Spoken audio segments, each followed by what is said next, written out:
Tiếng Việt là tò mò. You're about to embark on a whole new chapter in your life.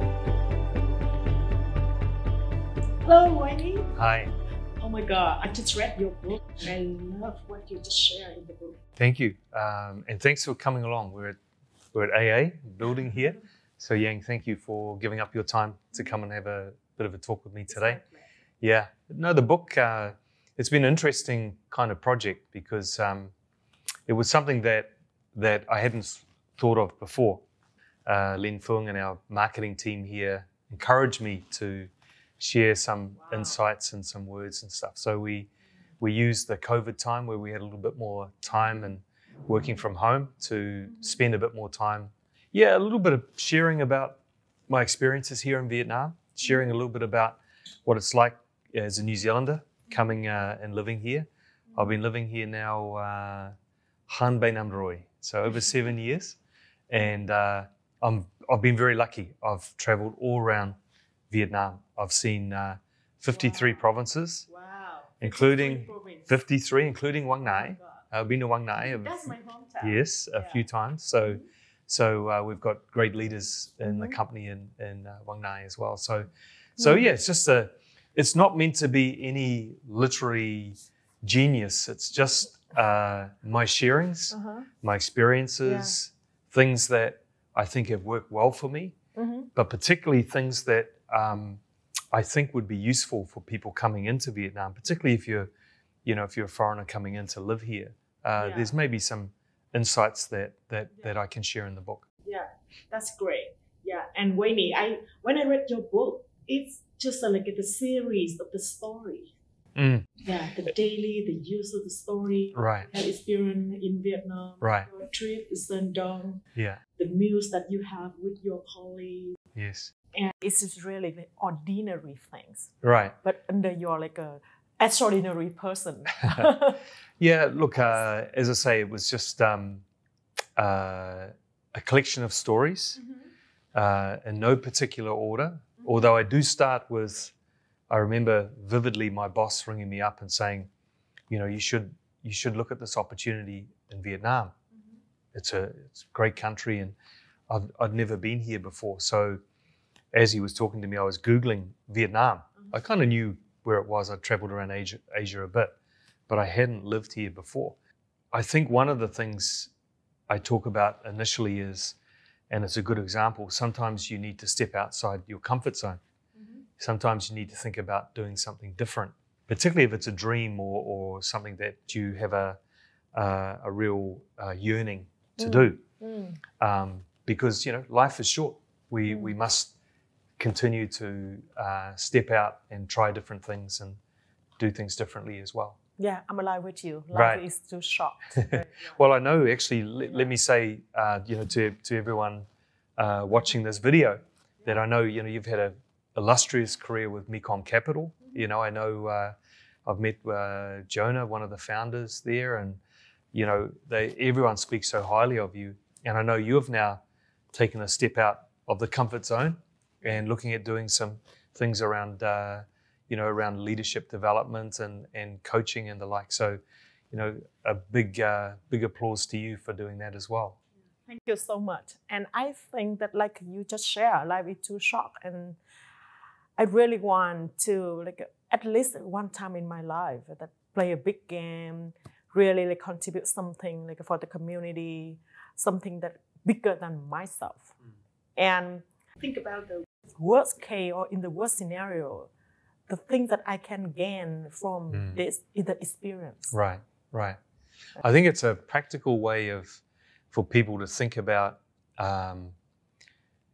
when you try something different.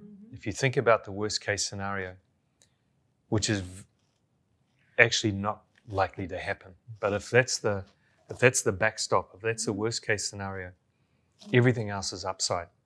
And I think I apply that to my own thinking at times, and I know when I talk to friends, if they're looking at doing different things, I always think a bit about that as well. But I wish you every success in your new adventure as well. Yeah, thank you. And to be honest, that is the way that when I want to do something new, I always put myself in the future first, to really be present with the future. Okay, what happened? that's my curiosity. But I want to ask you today that, so what makes you think about the great combination, like between the, like you optimize, optimize the Vietnamese people's strength? I think, I talk in the book about some of the traits I see in Vietnamese people. And it comes through a lot of my Nguyen Thi here at AA. I'm very lucky. I've got some great people. I have great people working here. But, and I've got a history major. So I've got a master's degree in history. So I like history. And I think also history does a lot of things around shaping the way that we see the future. And if I think about Vietnam, Vietnam, this is a country that has had a lot of conflict. It's had a lot of occupation from foreigners over many years, many centuries. And there's a spirit in the Vietnamese people. And the book, I talk about Kiên Cường, resilience. And I think that's a common trait that I see in Vietnamese people. The common trait. A common trait around resilience. Wow. So hard work. There's chăm chỉ, positive thinking, lạc quan, looking forward and being very, not forgetting the history, but being very future focused, like you just mentioned about your own characteristic. But there's this undercurrent of resilience. And I think with that special combination, I see it when I work, I see it when I play sport. I play tennis with Nguyen every 2 times a week. I see these traits a lot in people. And I think if I look at, I'm a New Zealander, of course, New Zealanders are very resilient, very tough people, very caring people. So there's a lot of traits that are similar that I see. But I think the defining thing for me is the Kiên Cường, the resilience, the ability to keep going even when things are tough, and to also to be true to what you're trying to accomplish. So I think that makes Vietnamese people very special. Đặc biệt.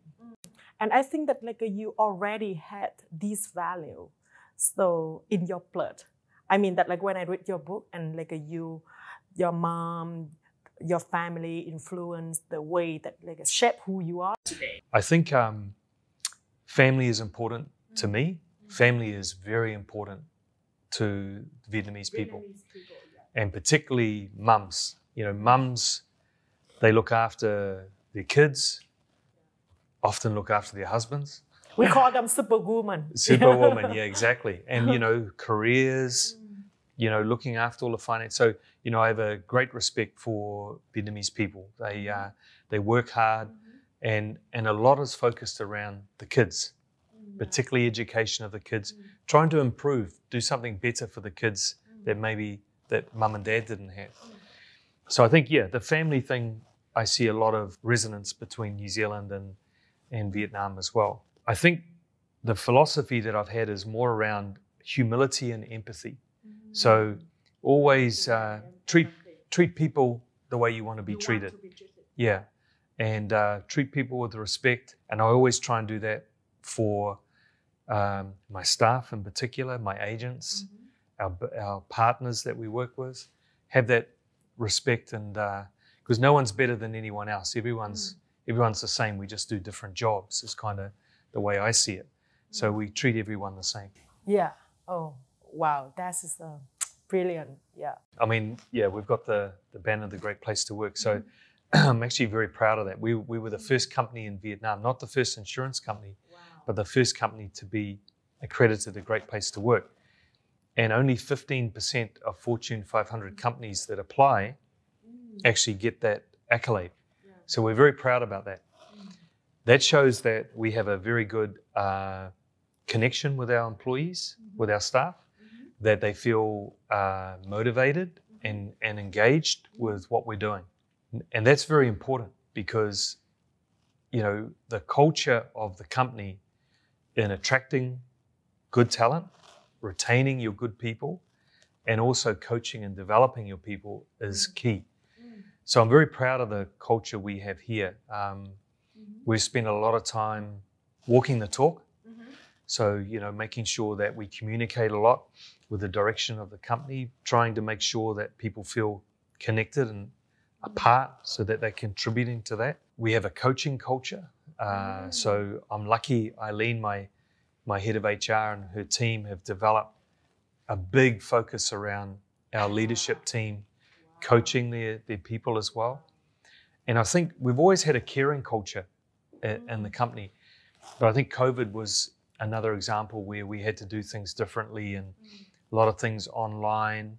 And, we're a life insurance company, so things around health and well-being are very, very important to us. Look, we have a philosophy here, staff have to feel first what we want our customers to feel. So whatever we do, we start with our people. We start with our Nguyen Thi. And, we've got our focus is around healthier, longer, better lives, health and well-being, not just fitness, but mental well-being, financial well-being, and also, health and diet and that sort of thing. So for us, we make sure that we do a lot of that. It all starts with our staff, because you can't take your brand out to the market professing to be this brand and your staff don't feel it. So everything starts with your Nguyen Thi. Yeah, and each staff is the brand ambassador, right? Exactly. And I'm the CEO here, and some of it biased. I think we're a great company, but it starts with me. It starts with the leadership team, making sure that we exercise well, have a good balance in our work and our life, and also the mental well-being as well. Making, I did an hour and a half of yoga this morning before I came to work, and a lot of that is a bit of meditation and that sort of thing. I think those things, it's important that every company, their leadership, their management team, actually, role model a lot of that stuff as well. So it sounds to me that there is a lot of work to do, right? To ensure that the people can embrace the culture and they can feel proud of their culture. Yeah, definitely. And look, you think around Vietnam's 100 million people. We have around 30 or 40 people joining us every couple of months. And I always have it's called a coffee with Wayne. So I catch up, have an hour with new people that come in, talk a bit about the culture here, a bit about the company and some of the things, some expectations and things. And, one of the things I always say to the new staff that join, I say, thank you so much for joining us. It's like the airlines, right? The airlines say, thank you for choosing. Yeah, thank you for choosing it. We know you have a choice. It's the same with good people that join your company. The kids now are younger people, but any people have a choice in what they do. We all have a choice. So coming to put your time and focus and energy into AIA Vietnam, it's something that I don't take for granted. So I always appreciate when new people come to us as well. So what's the key factors in terms of the people, the leadership, or the culture that you think that contribute to the success of the AIA? Yeah, look, so I had 5 years at AIA New Zealand before coming to Vietnam 7 years ago. And we have a very unique culture. And it's one of the endearing reasons that many of us love working at AIA. And it's around an empowering culture. So we're in 18 countries in Asia. We're not in Europe. We're not in North America. We're just focused in Asia. And the CEO in each of those markets is given what we call empowerment with accountability. So there might be different things that we are looking at rolling out. Maybe it's in the digital space. Maybe it's around our agency, or maybe it's with our bank partners. And each of the CEOs are empowered to execute or bring that practice in the optimum way for that country. Because the way that we would do things in Vietnam would be different from Australia or different from Singapore. So we have this empowerment framework within AA Group, which I love. And we try and do the same thing in AA Vietnam. We try and make sure that our people are given every opportunity to, with the right tools and the right skills and the right support, to get on and do things, be empowered to get on and make decisions and do things, to the best of their ability. So it's a really good cultural part of AA that I really love. Yeah. So this morning I just had a coffee with one of the leader of one of the multinational companies. So as the group level, they have the same core values. However, the different culture. So thinking back the early days when you start the role at the CEO in Vietnam. So what did you do? The first thing, that I would encourage most people coming into a new role, it doesn't matter where you are, is don't jump and make quick decisions. You need to, and particularly if you're coming into a new country, everything is new. Yeah. Everything. So coming from New Zealand to Vietnam, weather, food, people, motorbikes, language, everything is different, completely different. And, so the first thing you do is you observe, you listen. Observe, listen. Yeah, and you can see things that are working well, you can see things that maybe might need some improvement, but you need to get to know people. You need to develop that kind of... get to know the people. Right, and trust, and get the trust. Yeah. You can't do anything without trust in anything in life. Exactly. So trust is really important. So I think my view with all of that is culture is something that is earned. Culture is not something that you can just flick a switch and it happens. Culture is about doing many, many things, but having a consistency in what you're trying to achieve, whether it's around care, performance. Culture is about, doing the right things. At AA, we have a very good philosophy around doing the right thing in the right way with the right people. And right people. And the results will come. And that's a philosophy that's been with us for over a decade, one of our earlier group CEOs. And we bring that into our leadership essentials. So without spending a lot of time talking about it, there's a couple of things that we encourage our leaders or our people to have the personality to look at things around courage, having the courage to speak up, the courage to challenge. In New Zealand, we say play the ball, not the man. So if you're challenging something, make sure it's objective. It doesn't need to be personal. Yeah. But if we believe something, then I love that. Yeah. You play the ball, not the man. Yeah. Humility is another.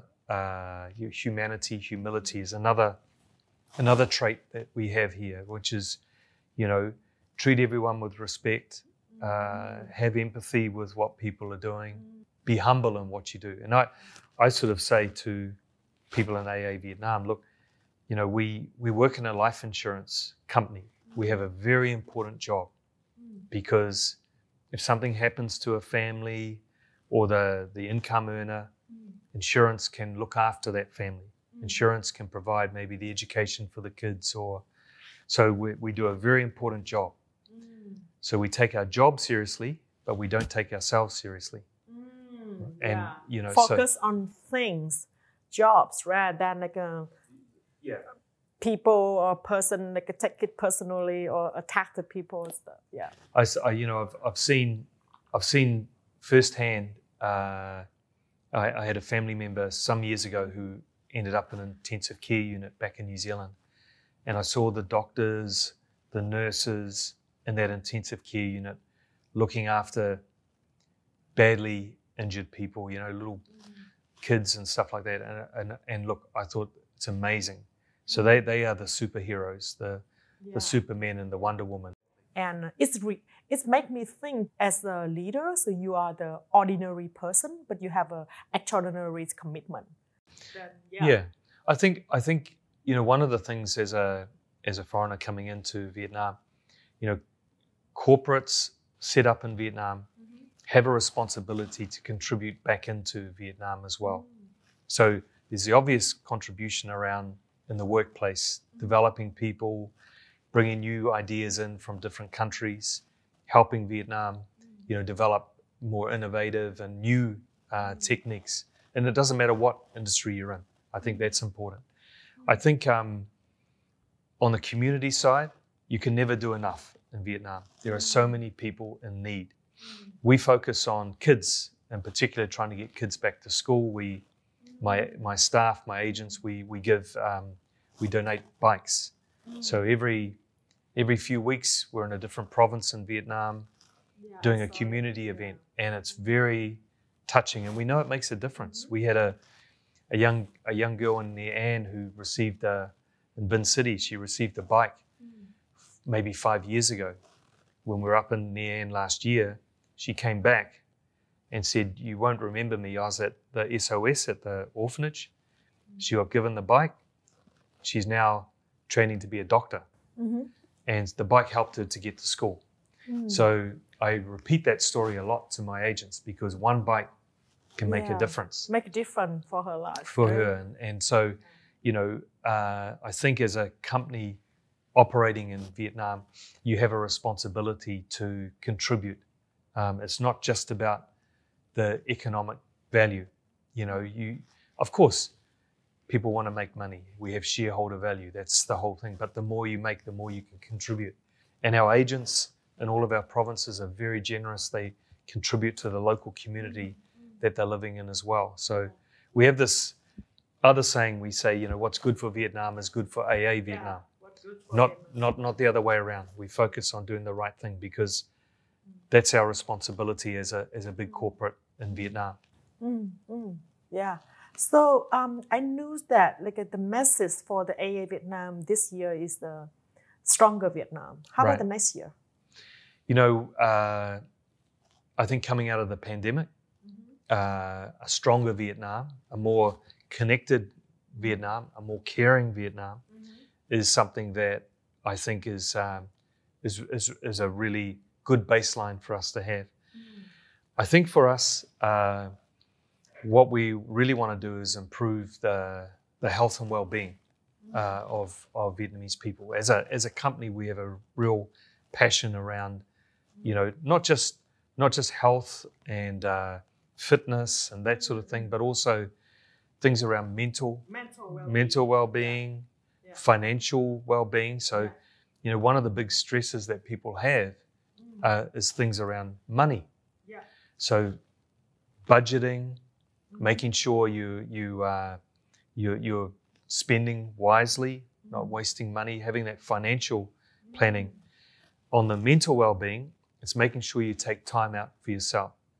I think if there's one thing that COVID has taught us, we've got to think more about the balance and making sure that, of course, we continue to work very, very hard, but making sure that you have good focus in your life that has a bit more balance. And then on the health and well-being side, there's a big focus around, fitness, eating well. And again, it starts with our staff, so we do a lot of... It always starts with your staff, right? Right. And, traveling around a lot around Vietnam, we do a lot of events. We do a lot of running with our agents. I think most of them enjoy it. Maybe some of them don't, but we go out for a run when we travel around. And, we have a big focus on a real fantastic thing that AIA has called Vitality. And we're one of the last countries to bring Vitality into the country. And Vitality is all about recognizing and rewarding customers that do try and have a more healthy lifestyle. And it's a philosophy called with shared value. So the more that people are living more healthy lives, the better for them, obviously, the better for their families, the better for society. Hospitals might be less overburdened.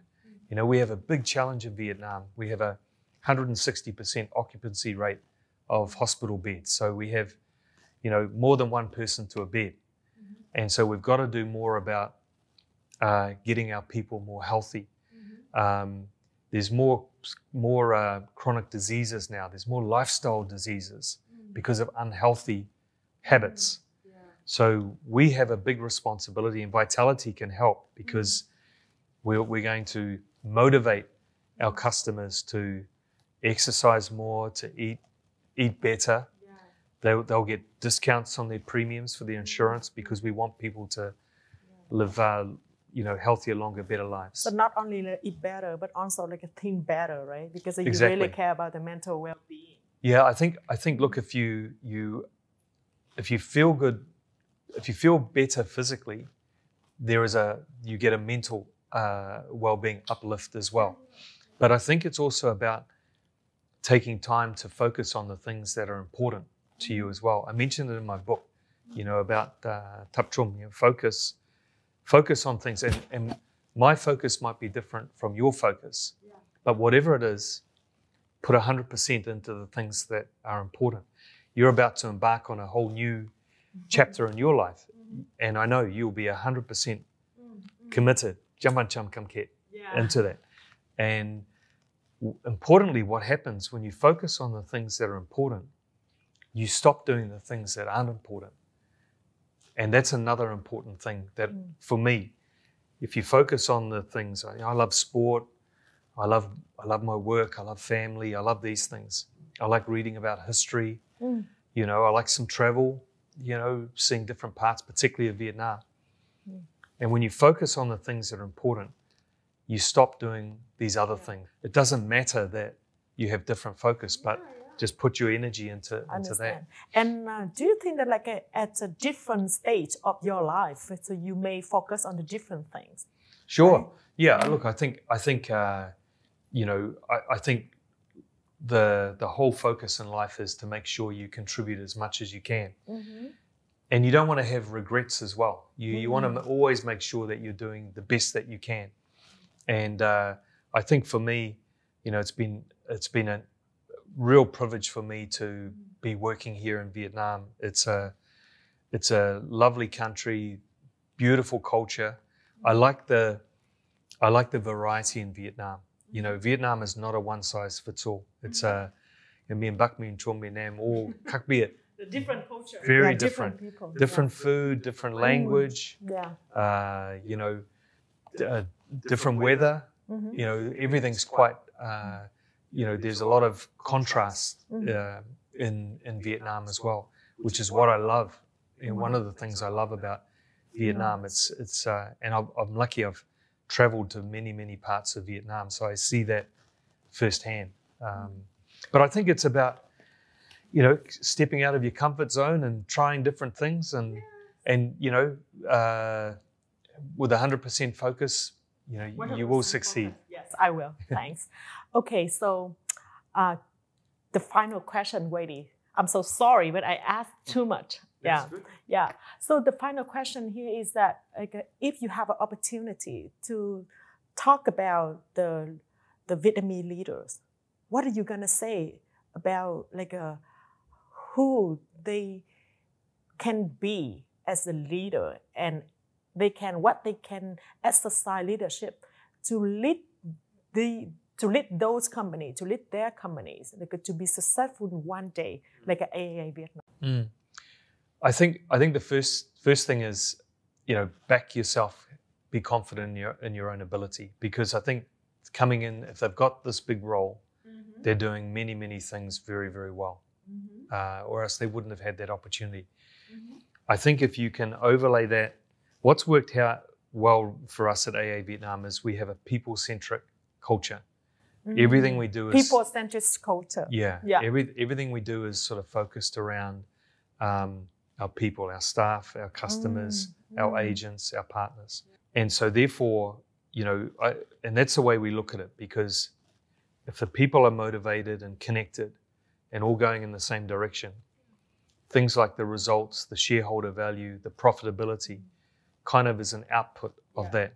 If your staff aren't motivated, you're probably not going to get the results that you want. So the people-centric. People-centric is key. So, I would recommend to a leader here in a local company that the culture of your company is very important. And the culture of the company starts with the CEO.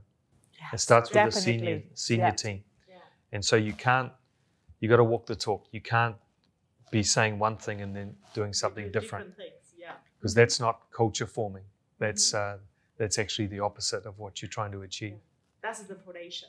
The foundation. And then I think, depending on the industry, depending on the short-term, medium-term goals, it's about making sure that you have very clear objectives. You set up an environment where people can challenge, because no one's got all the answers, So, and my experience in leadership is the more diversity you can have in the opinion and the leadership and the senior team, the better the outcome. Yeah. Because you will get varying views, and it might help shape a different outcome that may be a better outcome. So, I would say encourage people to challenge. Encourage people to challenge. Yeah, it's not all about hierarchy. The CEO's not the person with all the best ideas. Yeah. But the CEO should be the person that gets the best ideas from everyone, and sort of shapes it. So, I think one trait that I've seen in successful people and leaders, no matter what industry or what country they're in, there's an element of curiosity. Yeah. Tiếng Việt là gì? Yeah. Tiếng Việt là tò mò.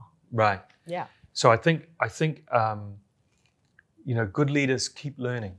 They keep trying new things. Keep exploring the new things. Exactly. Keep experiencing the new things. Right. Yeah. And testing themselves. Sometimes that's stepping out of the comfort zone, but making sure that they keep curious, they keep learning, and trying new things. And if you can encourage that environment, that culture within a company, I think that's a good outcome for a leader. Yeah, that is very critical nowadays, right? So when everything's happen and keep changing very fast, very quickly, so it's required the leader constantly be curious, right, to explore the new thing, the right, new experience, right, because the breakthrough will so happen outside there. Absolutely, outside your comfort zone. I see it with many of of the world's top leaders. I see this curiosity. Bill Gates is a guy that keeps learning, keeps trying new things. Yeah.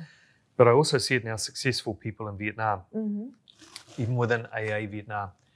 Our top general agency directors who have been successful for many years, many of them continue to embrace around digital, embrace new sales methodology, embrace new ways of doing things. So I see success every day of people being curious. Wow, thank you so much for the sharing today. And I learned a lot from you about the corporate culture, about the leadership, and especially what you just shared. It's not come from the theoretical, but it's also come from your real experience. And I think that can make add a lot of value to the Vietnamese leadership there. Yeah. Come on, Nguyen. Yeah. Thank you so much. Thank you. Thank you for your time today. Great.